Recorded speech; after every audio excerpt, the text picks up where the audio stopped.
nouvelle semaine d'information qui s'ouvre. Bonsoir à toutes et à tous. Voici le sommaire de cette édition. Sommet extraordinaire de la conférence des chefs d'État et de gouvernement de l'espace UEMOA, une visioconférence sur la crise sanitaire liée au Covid-19. Président de la session, le chef de l'État, Alassane Ouattara, a demandé à ses homologues une action rapide et la prise de mesures sur les plans sanitaires, économiques et social afin d'atténuer les conséquences de la crise sur les économies. 14 nouveaux cas et 31 nouveaux cas de guérison et 0 décès. C'est le bilan enregistré ce jour en Côte d'Ivoire de la pandémie de coronavirus Covid-19. Des chiffres qui portent à 1164 le nombre total de personnes touchées par le virus sur le sol ivoirien. Le ministre d'État, ministre de la Défense, Ahmed Bakayoko, apporte son soutien et les félicitations du chef de l'État dans les ateliers de fabrication de cache-nez de l'armée ivoirienne. La capacité de production de cette fabrique devrait passer de 1000 à un nombre plus important dans les prochains jours. Bienvenue dans ce 23 heures. Évolution de la situation sanitaire, actualisation de la gestion de la crise, sensibilisation, solidarité, mais aussi réflexion sur des sujets, des solutions de maintien économique. Voilà autant de thèmes que nous aborderons au cours de cette édition spéciale Covid-19.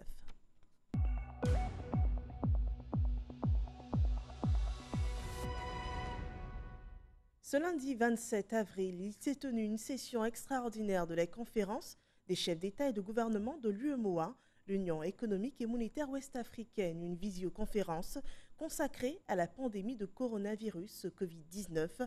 L'espace enregistre à cette date plus de 3000 cas et les dirigeants de l'UEMOA souhaitent anticiper les effets économiques, sociaux et humanitaires de cette crise sanitaire.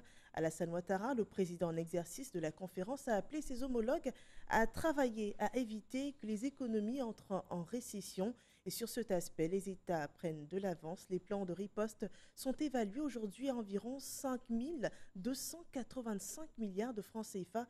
Voyons le compte-rendu de cette conférence avec Awa Touré. Les chefs d'État et de gouvernement de l'Union économique et monétaire ouest-africaine, l'UEMOA, réunis en session extraordinaire par visioconférence, ont examiné et évalué les plans de riposte des pays membres de l'Union afin d'apporter une réponse communautaire à la pandémie à coronavirus. Une stratégie commune pour contenir le virus et réduire son impact sur l'économie des pays de l'espace UEMOA. La pandémie actuelle, qui s'ajoute à la crise sécuritaire qui sévit dans notre région, a des effets économiques, sociaux et humanitaires sur l'ensemble de nos États membres.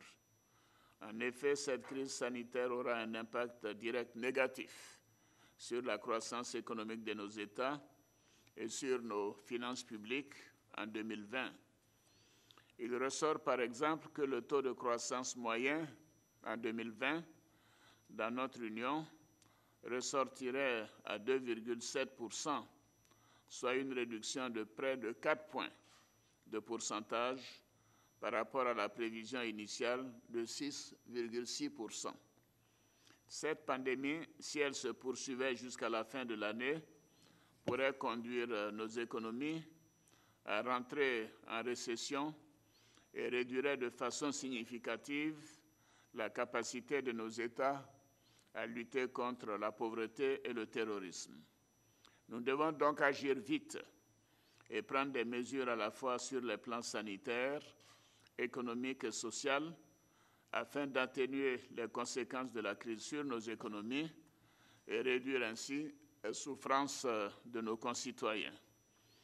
Le présent sommet nous donne l'opportunité de partager nos expériences dans la gestion du Covid-19 et de rechercher ensemble les moyens de faire face à cette pandémie.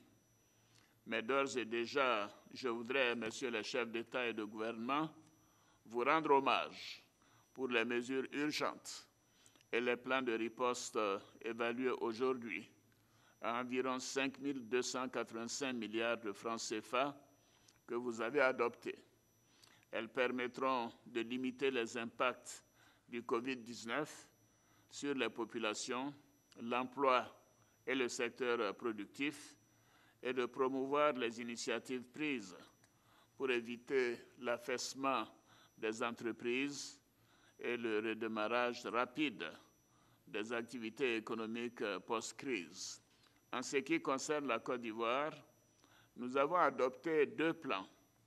Il s'agit en premier lieu du plan national de riposte contre le Covid-19 d'un montant de 95 880 millions de francs CFA annoncé le lundi 16 mars pour apporter une réponse sanitaire adéquate et accroître les capacités d'accueil des malades à travers tout le pays.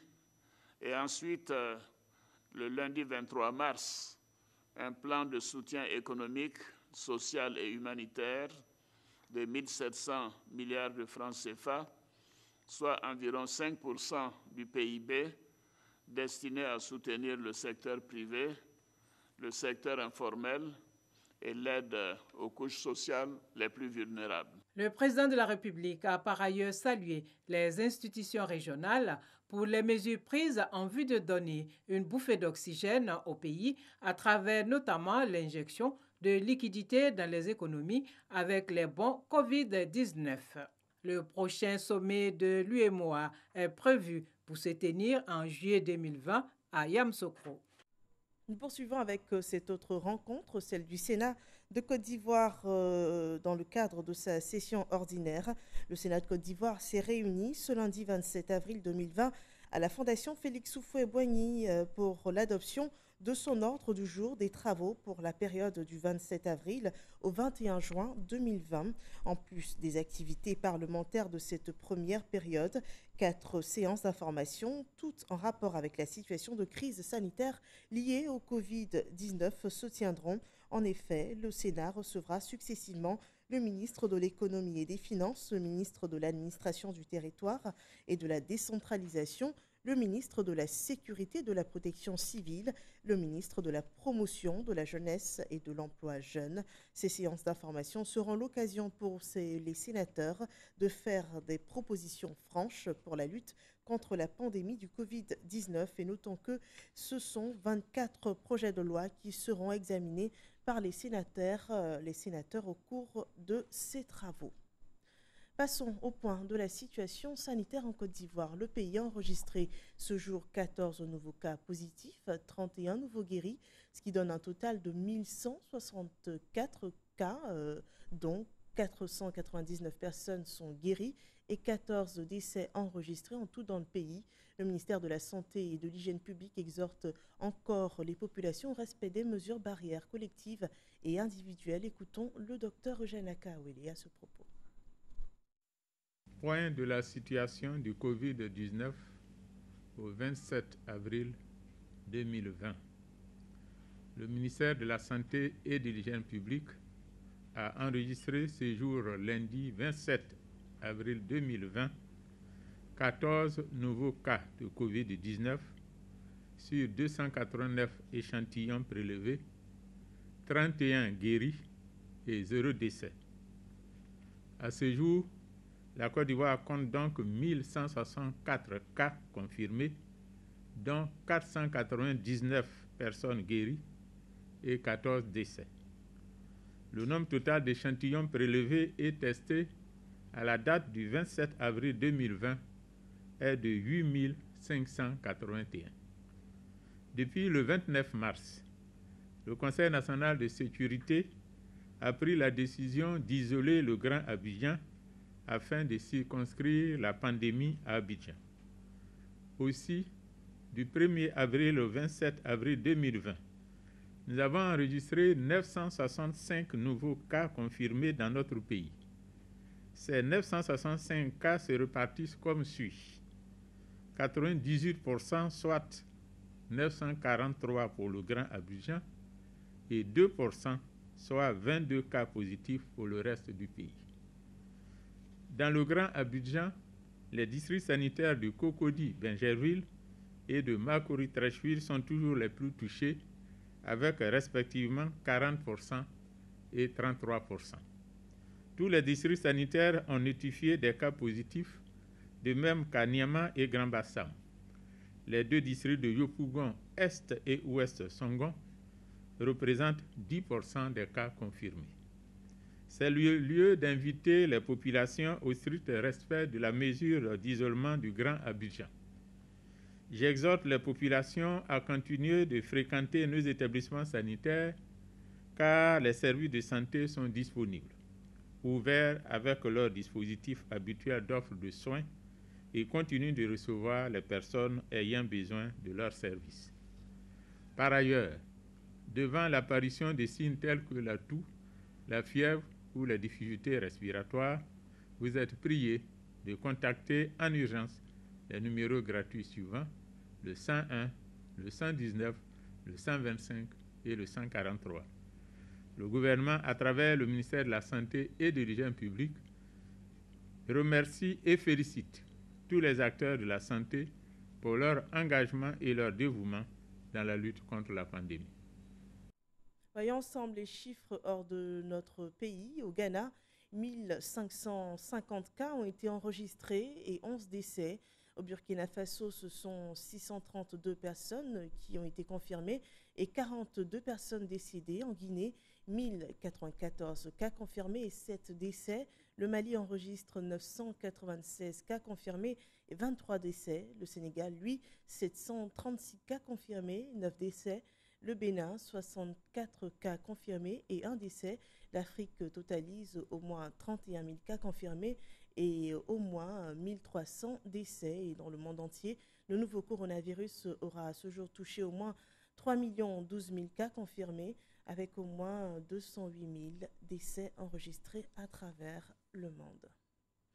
Fini le temps de la sensibilisation aux mesures barrières dans le transport. Place maintenant à la répression. C'est l'information donnée par les autorités sécuritaires au point presse du gouvernement ce lundi. La conférence d'information a eu lieu dans la commune de Trècheville. Albert François Amichia, le maire de la commune, également le ministre de la ville, a présenté à la presse les initiatives pour permettre aux villes ivoiriennes d'être plus résilientes à cette pandémie.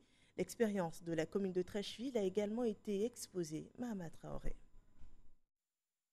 93% des malades à Abidjan et 7% à l'intérieur du pays. Avec un tel taux de propagation, la pandémie du Covid-19 affecte la plupart des villes ivoiriennes. Puis, elle freine pour l'heure la mise en œuvre de la politique nationale de la ville adoptée en février dernier par le gouvernement. Albert François Amichia, ministre de la Ville, se projette déjà dans l'après-Covid-19.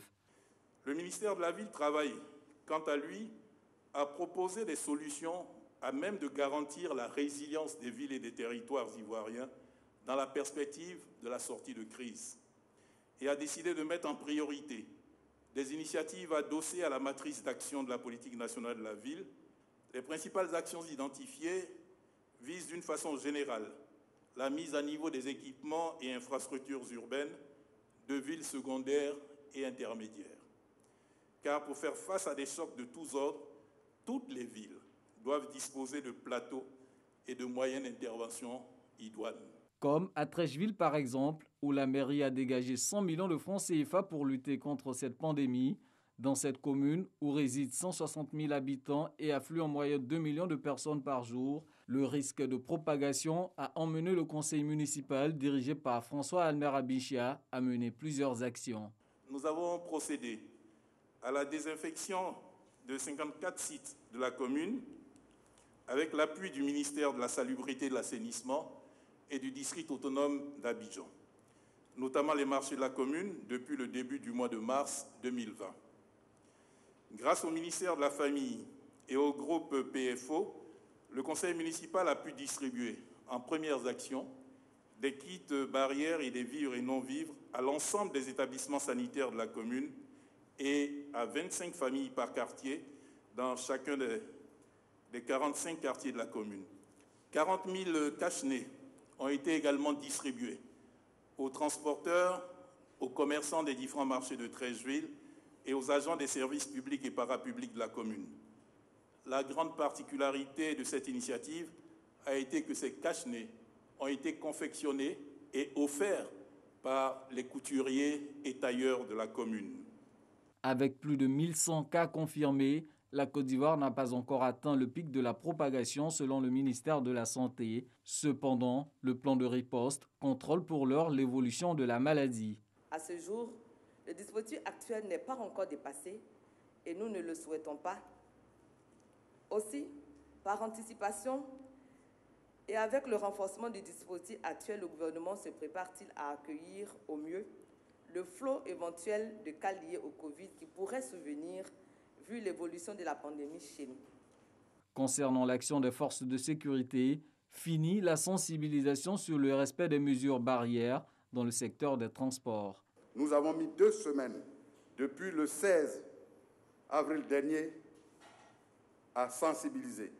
Depuis ce matin, les hauts commandements de la police nationale et de la gendarmerie ont lancé donc l'opération de répression et de contrôle dans le milieu du transport au niveau du Grand Abidjan.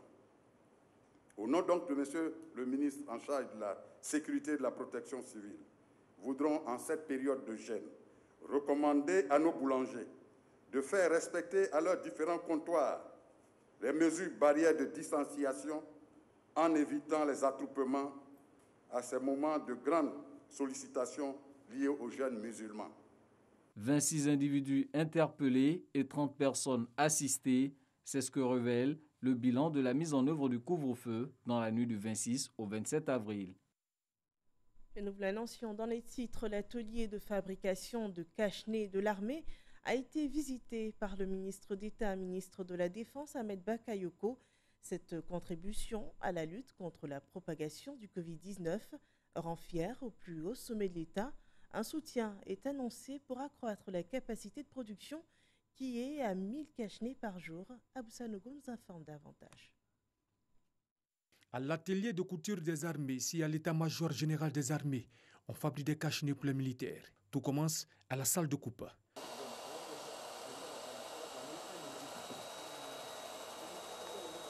Puis, la salle de production, chargée de donner forme à la matière.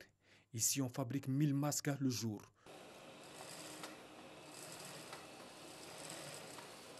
Et c'est cet atelier qui a reçu la visite du ministre d'État, ministre de la Défense Ahmed Bakayoko, qui avait à ses côtés le général de corps d'armée Lassina Doumbia, chef d'état-major général des armées. Nous, on prend un peu, on prend jusqu'à... Est-ce qu'on ne peut pas avoir cette taille-là? Et puis est-ce que même, on ne peut pas récupérer les fibres là pour... ou bien c'est pas nécessaire?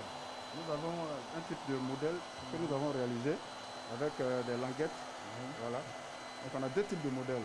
On a le modèle avec les oreillettes, comme c'est fait ici, et on a aussi le modèle avec les élastiques. On n'a pas toute une couleur qui s'adapte à la tenue grise, mais on pourra en faire d'autres. Bien sûr. C'est sûr que si j'en ai pour la gendarmerie, pour la police, on va avoir bleu nuit, etc. Voilà. Le ministre d'État, ministre de la Défense Ahmed Bakayoko a visité les différents ateliers. Le poste de finition et celui de contrôle qualité. Les armées fabriquent des masques pour leurs hommes. Ahmed Bakayoko a tenu à les encourager pour l'initiative. Je suis venu encourager nos hommes, adresser les félicitations du président de la République, chef suprême des armées, au général Doumbia pour cette initiative. Et cet atelier qui servait à faire les tenues des officiers et des soldats a été réorienté vers la confection des masques pour la protection de nos hommes. Et là, le président de la République a dégagé une enveloppe qui sera immédiatement disponible de 100 millions de francs CFA afin de faire monter en puissance cette capacité de production. Et nous sommes prêts à aller plus loin. Il faut protéger ceux qui protègent les populations. D'autres services de l'atelier ont été passés au peigne fin, notamment l'atelier de broderie. À l'issue, le ministre d'État Ahmed Bakayoko a remis des cache-nez à l'état-major de l'armée de terre, aux forces spéciales et au commandement des unités rattachées à l'état-major général des armées. Et des cache-nez, la Chine en exporte un peu partout dans le monde. À la date du vendredi dernier, plus de 89 millions de masques jugés non conformes avaient été saisis, ainsi que 418 000 pièces d'équipement de protection. Pékin a renforcé au début du mois les réglementations relatives aux exportations d'équipements médicaux liés au coronavirus pour exiger que les produits répondent tant aux normes chinoises qu'à celles des pays destinataires. Et depuis le 25 avril dernier, cette mesure s'appliquerait également aux masques non médicaux selon un communiqué du ministère du Commerce de la Chine. Les responsables des entreprises de presse rencontraient ce jour le ministre de la Communication et des médias. C'était une réunion d'évaluation des stratégies mises en place pour la communication spécifique se référant et se conformant à la lutte contre le Covid-19. Le ministre Sidi Touré a insisté sur la nécessité de rapprocher le contenu des préoccupations des populations. Et pour cela, il sera défini un répertoire d'experts multisectoriels pour faciliter la coordination et une meilleure prise en main des besoins des médias publics. Franck Quadio. Échange entre acteurs de la communication, le ministre de tutelle et les responsables de médias publics. Cette rencontre à la salle de conférence du groupe Fraternité Matin est la seconde après celle de la RTI récemment. Il s'agit cette fois de faire l'évaluation de la matrice d'action liée à la communication gouvernementale contre le Covid-19.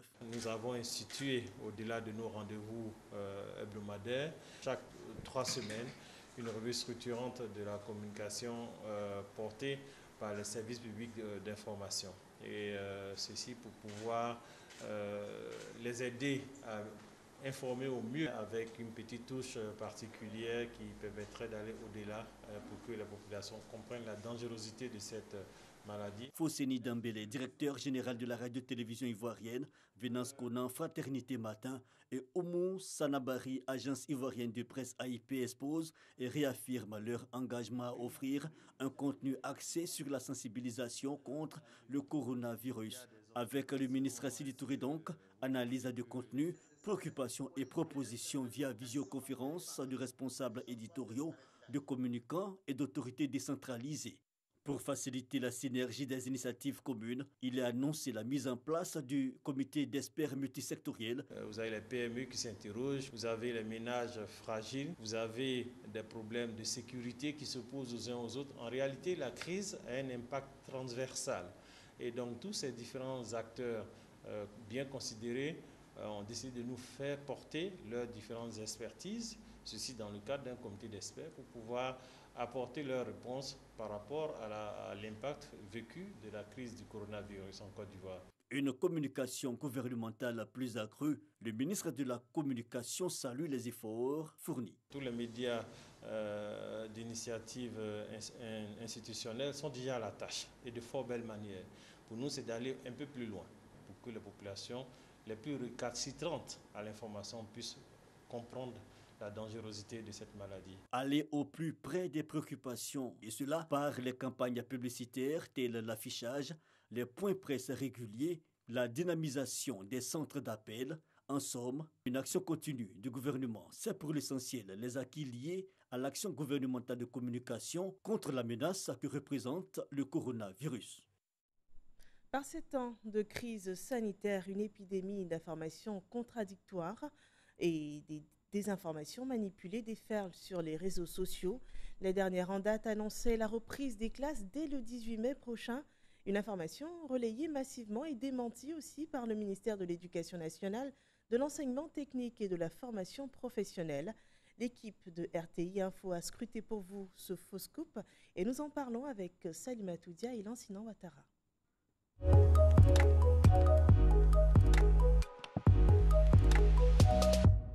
Le retour à l'école a-t-il été fixé par le ministère de l'Éducation nationale? Non. La fausse information a vite fait le tour des réseaux sociaux, Facebook, Twitter, mais aussi les différents groupes WhatsApp.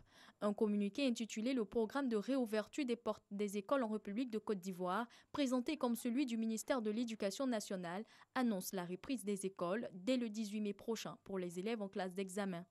Mais d'où est venue cette fausse information? Ce qui a été une rumeur au sein des populations tout au long de la semaine s'est matérialisé avec des publications sur les réseaux sociaux. Après des recherches, on découvre une fausse capture d'écran de la page Facebook du ministère de l'Éducation, produite le 25 avril, comme pour justifier de l'authenticité de l'information.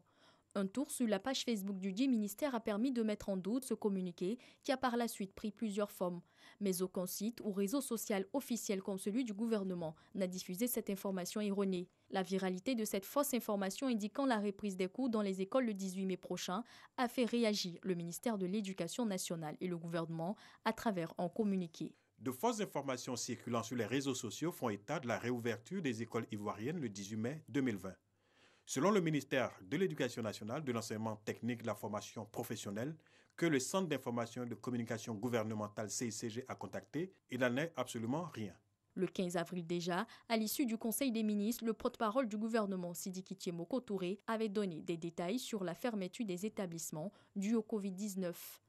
Au titre du ministère de l'Éducation nationale, de l'enseignement technique et de la formation professionnelle, le Conseil a décidé de proroger la fermeture des établissements d'enseignement préscolaire, primaire, secondaire, technique et supérieur, décidé le 16 mars 2020, pour une période allant du 17 avril au 17 mai 2020.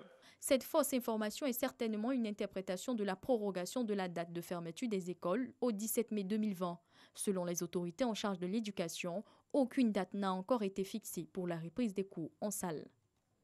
Voilà, c'était vrai ou faux, le fact-checking proposé par les équipes de RTI Info. Des produits vivriers pour les populations vulnérables. C'est l'aide apportée par les femmes actrices du secteur du vivrier de Côte d'Ivoire. Un don de 8 tonnes de vivrier qui exprime l'engagement de ces femmes dans cette lutte contre la pandémie du coronavirus. Le reportage de Jean-Luc Bongbo. Des tonnes de produits vivriers au pied de l'immeuble de la Caisse Tab au plateau. Contribution des fêtières de la filière vivrière à la lutte contre la propagation de la maladie à coronavirus en Côte d'Ivoire. Elles ont voulu lui donner un caractère spécial en mettant au cœur de cette action le ministre de tutelle Kobena Kwasi Adjoumani. En tant que ministre de tutelle, nous ne pouvons qu'être heureux et fiers de ces braves femmes qui travaillent au quotidien et qui font qu'aujourd'hui, on peut aller sur nos marchés approvisionner sans aucune difficulté. 8 tonnes de produits vivriers fraîchement sortis des champs et des marchés. Destinataire de ces dons, la ministre de la Solidarité et de la Cohésion sociale. Des dons qui seront redistribués aux populations vulnérables, mais également à celles dont les activités ont été impactées par les effets du coronavirus. Nous avons lancé un appel à la solidarité. Tout le monde peut apporter quelque chose pour les familles vulnérables, en vivre et en non-vivre. Tous les dons sont les bienvenus. Nous recevons pour redistribuer aux plus vulnérables. Et soyez déjà rassurés que pendant qu'on était là, ces dons vont partir dans les centres de protection des enfants de la rue, des centres de protection de l'enfant, des centres qui hébergent les femmes victimes de violences basées sur le genre. Les donatrices sont issues d'une vingtaine d'organisations de producteurs et commerçants de produits vivriers, repartis sur les différents marchés de vivriers du district d'Abidjan. Acte social aussi à Gagnoa, où les fils et filles du département ont apporté aux populations locales des kits d'hygiène. Ils ont aussi sensibilisé ces populations. Revenons sur cela avec Godefroy Okambawa. C'est dans un élan de solidarité que les filles et fils du département de Gagnoa, à leur tête Roger Nyebéi, ont décidé d'apporter leur soutien aux populations, particulièrement celles des zones rurales, dans la lutte contre le coronavirus. Un don composé de barriques à robinet, de cartons de savon et de gel hydroalcoolique ainsi que des masques de protection afin d'éviter la propagation du Covid-19. C'est ce que nous demandons à nos enfants tous les jours. Il ne faut pas qu'ils attendent que la situation soit grave pour qu'ils viennent faire ces gestes-là. Ils peuvent faire ça de façon régulière. Donc ce qu'ils ont fait, c'est déjà quelque chose. Et cette pandémie coronavirus qu'on appelle Covid-19 est un ennemi invisible, mortel. Et pour le moment, il n'y a pas de traitement spécifique. Ce qu'on demande, c'est le respect des mesures barrières. Et pour ces mesures barrières, il faut du matériel. Nous nous appuyons en cela sur les ONG qui vont donc aller sous la supervision des chefs, faire la sensibilisation de nos parents, population, et leur remettre ce matériel, ces kits sanitaires, afin de les protéger. Une centaine de villages du département de Gagnoa bénéficiera de cette action sociale qui vient accompagner le gouvernement dans la lutte contre cette pandémie. Les chefs de canton et les guides religieux ont pris l'engagement de poursuivre cette campagne de sensibilisation dans leur communauté. Revenons à présent sur cette information. Il s'est tenu ce lundi 27 avril une session extraordinaire de la conférence des chefs d'État et de gouvernement de l'UEMOA, l'Union économique et monétaire ouest-africaine, une visioconférence consacrée à la pandémie du coronavirus Covid-19. L'espace enregistre à cette date plus de 3000 cas et les dirigeants de l'UEMOA souhaitent anticiper les effets économiques, sociaux et humanitaires de cette crise sanitaire. Le président de la République, Alassane Ouattara, également président en exercice de la conférence, a appelé ses homologues à travailler à éviter que les économies africaines entrent en récession. Et sur cet aspect, les États prennent de l'avance. Des plans de riposte évalués aujourd'hui à environ 5 285 milliards de francs CFA pour l'ensemble des pays membres de l'UEMOA. Voilà, c'est la fin de cette édition. Merci de nous avoir suivis. Je vous retrouve demain pour d'autres nouvelles sur l'avancée de la lutte contre le Covid-19 en Côte d'Ivoire. Bonsoir chez vous.